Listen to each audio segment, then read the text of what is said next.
What's up? It's the Updated Weeb at sa video na ito ay tatalakayin natin ang Black Clover Chapter 338. In this chapter ay mapepresent naman ang Land of the Sun at kung paano nagwo-work ang power system sa lugar na ito at kung sino ang babaeng nasa likod ni Ryudo Ryuya at ang koneksyon niya kay Yami Sukehiro, as well as ang tunay na potensyal ng paggamit ng ki. Kung nagugustuhan mo ang ating chapter reviews para sa Black Clover ay siguraduhin mo nang nakalike, nakasubscribe at na-ring mo na ang bell button para palagi kang updated and notified tuwing magkakaroon tayo ng bagong chapter releases sa Black Clover at para palagi ka nang updated sa latest timeline ng Black Clover series. Huwag na nating patagalin pa at simulan na natin ang talakayan. Konting recap mula sa previous chapter which is Black Clover Chapter 337 wherein nakarating na nga itong si Asta sa Land of the Sun at nakilala niya ang shogun sa lugar na ito na si Ryudo Ryuya. Si Ryudo Ryuya ay isa daw childhood na kakilala ni Sukehiro Yami at meron siyang kakayahan na ma-foresee ang future na isang parabang inferior version ng foresight nitong si Lucius Zografis. And while nandito ngayon si Asta sa Land of the Sun ay sinabihan niya itong habang nandito daw siya sa lugar na ito ay mag-train muna siya upang mas maging mas malakas.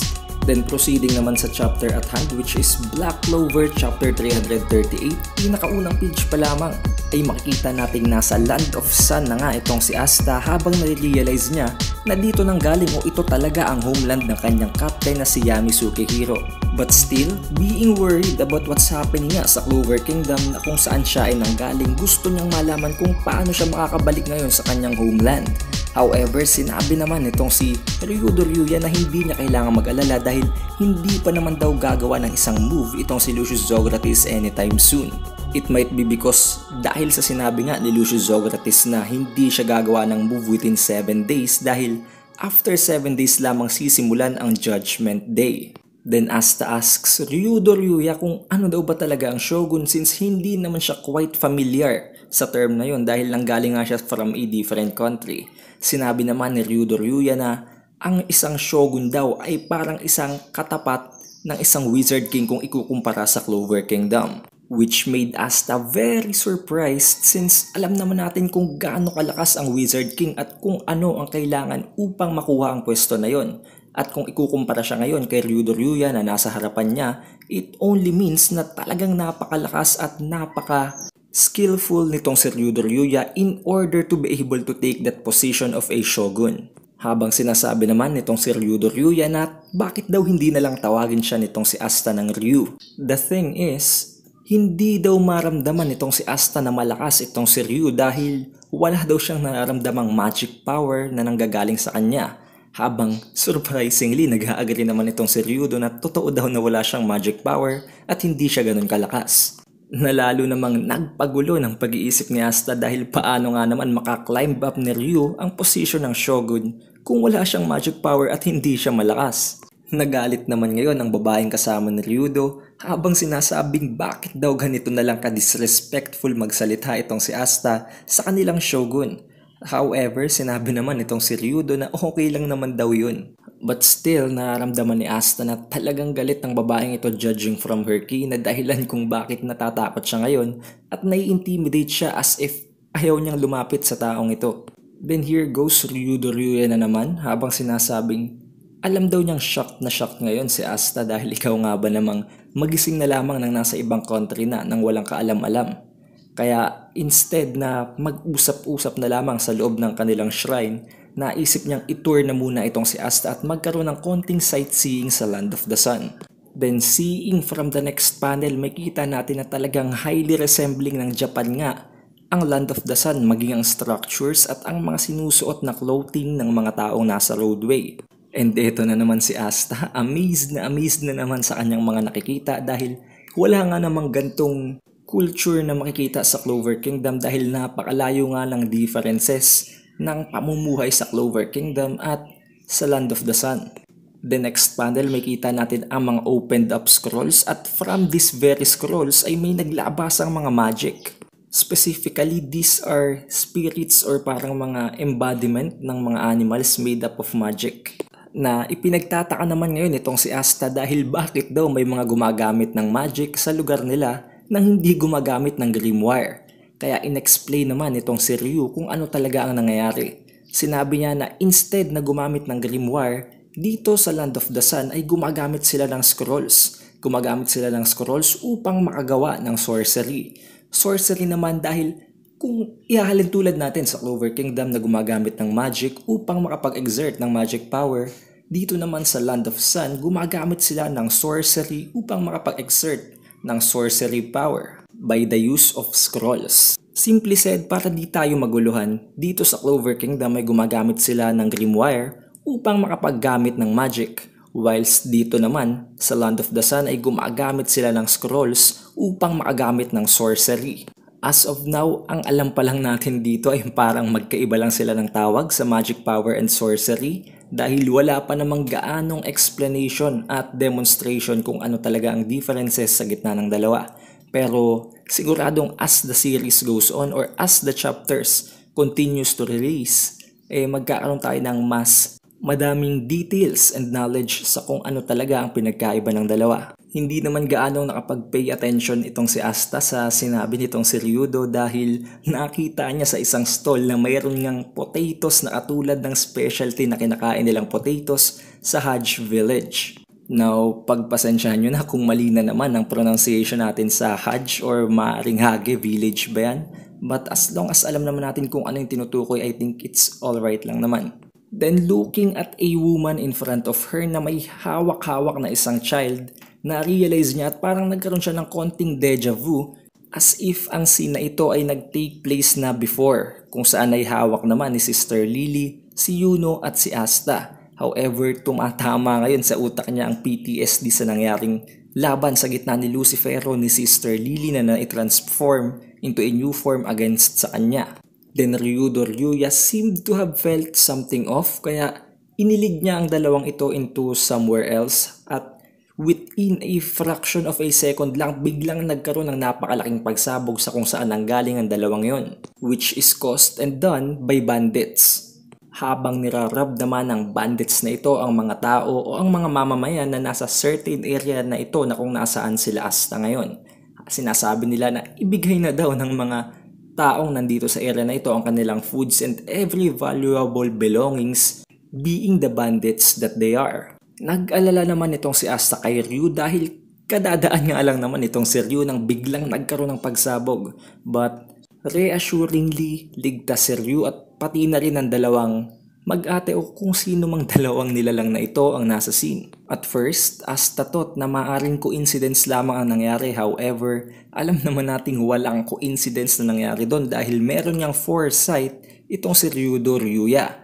Kaya siguradong nakita niya agad na mangyayari ang bagay na yon kaya iniligtas niya ang dalawang individual na yon para hindi sila maabutan ng explosion na idinulot ng mga bandits. Then these bandits naman looks down on Ryudo Ryuya at nakita nating para bang nagtataka pa nga ang kalbong bandit na ito dahil nabanggit nitong si Ryudo Ryuya na hindi daw niya kailangang maging alarmed dahil wala daw siyang sorcery power. Dito ay nagulat na ang bandits at maging si Asta dahil hindi din niya akalain na ang mismong shogun ng Land of Sun ay walang sorcery magic or walang kahit na anong sorcery power. Alam kong maging kayo ay nagtataka kung bakit walang sorcery power itong si Ryudo Ryuya considering na siya nga ang shogun ng Land of Sun. Paano na lamang niya kinilimb up ang position ng isang shogun kung wala siyang kahit na konting kapangyarihan at foresight lamang nagagamit niya? Does it mean na ang foresight niya alone ay enough na upang maklimb up ang ranking being a shogun? Maaari bang ang foresight lamang na ito ay kaya lang tapatan ng pagiging isang Wizard King ni Julius Novachrono? What I'm sure of is that may napakadami pang weapons and skills up his sleeve na dahilan kung bakit siya na-consider na shogun o ang pinakamalakas na individual dito sa Land of the Sun.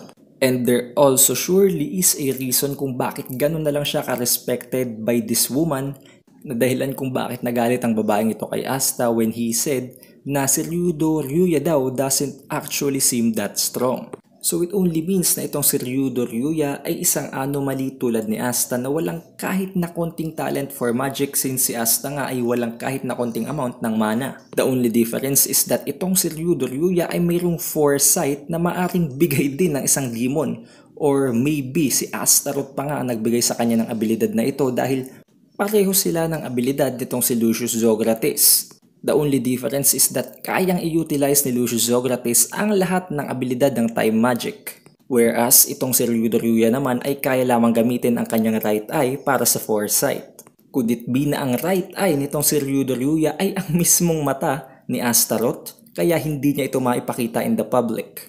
We don't know that yet, pero surely i-explain at maipapakita yan sa susunod na chapter releases, which won't be long na dahil ito na nga ang last arc. Since Ryudo Ryuya revealed na nga na wala siyang sorcery power, ngayon iaasa niya na ang pakikipaglaban para kay Ichika, habang sinasabing I leave it in your hands, Ichika. Ichika naman replying to her shogun, as you wish. Na-misunderstood naman ng mga bandits ang sinabing ito ni Ryudo Ryuya. Inakalahan nila na ibinibigay na nitong si Ryudo si Ichika na isang babae sa kanilang mga bandits para itigil na nila ang panggugulo sa city. Habang sinasabing napaka-pathetic daw ng shogun na ito sa kanyang ginawang desisyon.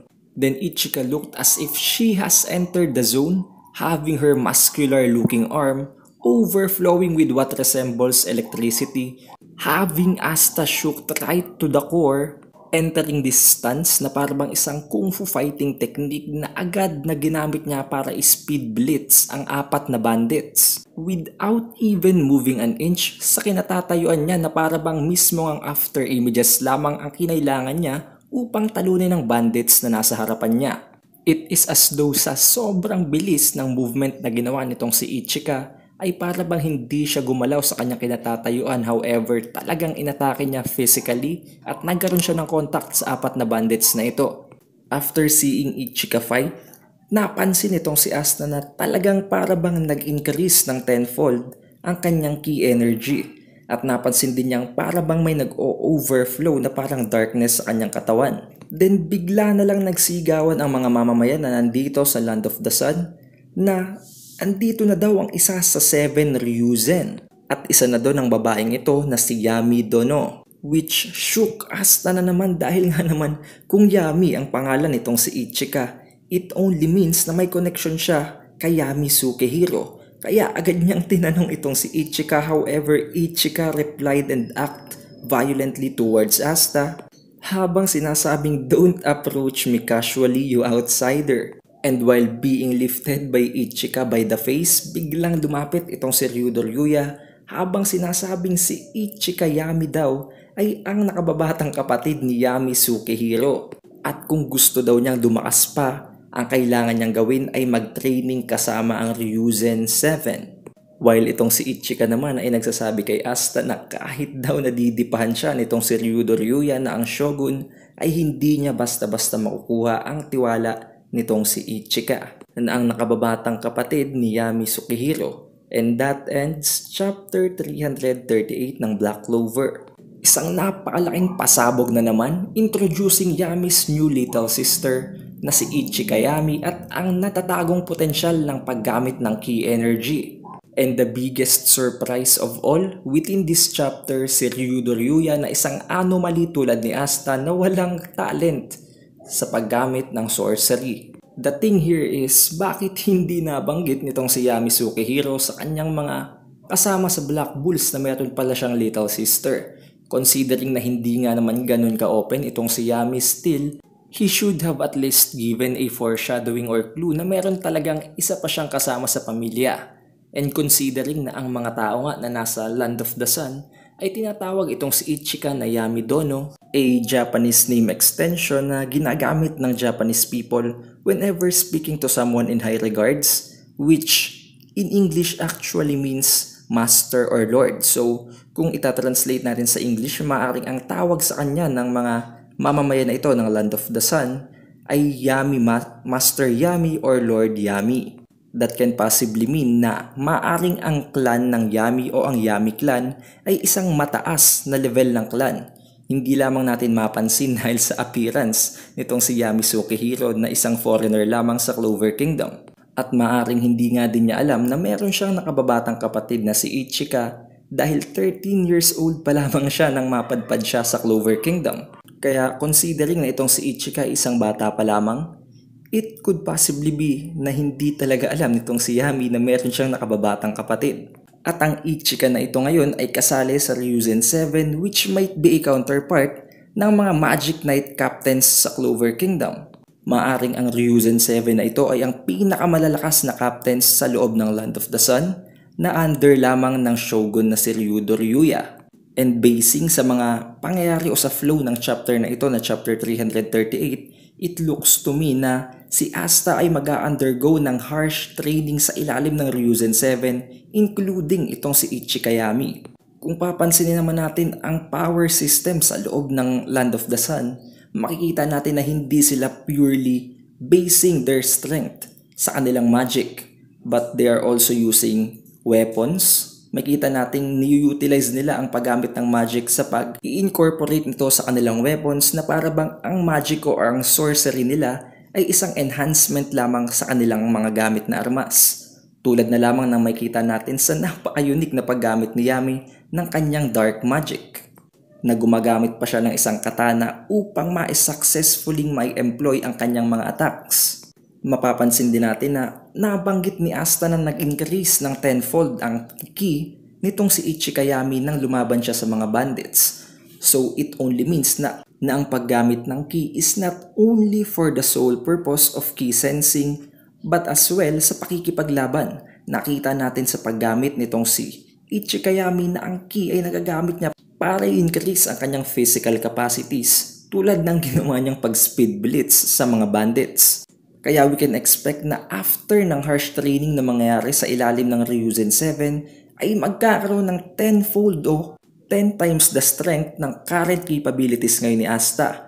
Maaaring matulungan din itong i-enhance ang duration ng Devil Union mode ni Asta. At ang pinaka-interesting sa lahat, matututunan ba ni Astang magkaroon ng foresight? Despite of the means na maaaring ituro lamang sa kanya nitong si Ryudo Ryuya o maaaring ibigay niya mismo ang kanyang right eye kay Asta. We have also seen na itong si Ichika Yami ay gumagamit din ng darkness. It might be na ang pinaka-specialty ng Yami clan ay ang darkness magic o ang darkness sorcery. And to further add to the hype, sino pa nga ba ang 6 na natitirang members ng 7 Ryuzen?